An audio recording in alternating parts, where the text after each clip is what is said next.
Israeli Defence Minister Yoav Gallant told Israel's cabinet Wednesday that the Israel Defense Forces, IDF, had killed or injured 60% of Hamas terrorists in Gaza over the 9 months of war since the Hamas terror attack of October 7th. Gallant said that some 14,000 Hamas terrorists are thought to have been killed and 20 of the organization's 24 battalions eliminated.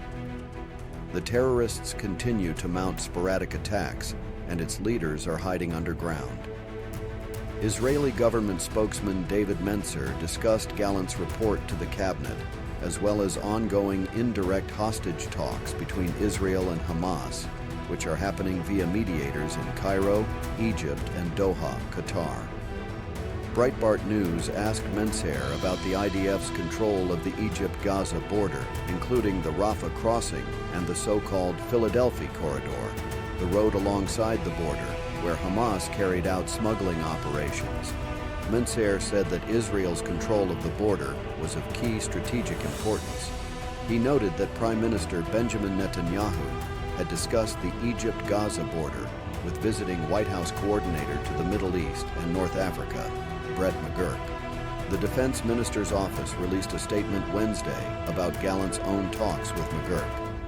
On Tuesday evening, 10 July 2024, Minister of Defense Yoav Gallant met with White House coordinator to the Middle East and North Africa, Brett McGurk.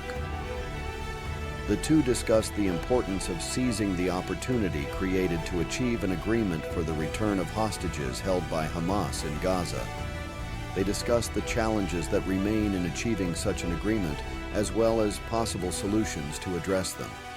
The parties discussed the progress achieved in the dialogue held between Israel and Egypt under U.S. leadership. This is in accordance to the plan presented by the Minister of Defense at the start of the war, and that was later discussed by the parties involved.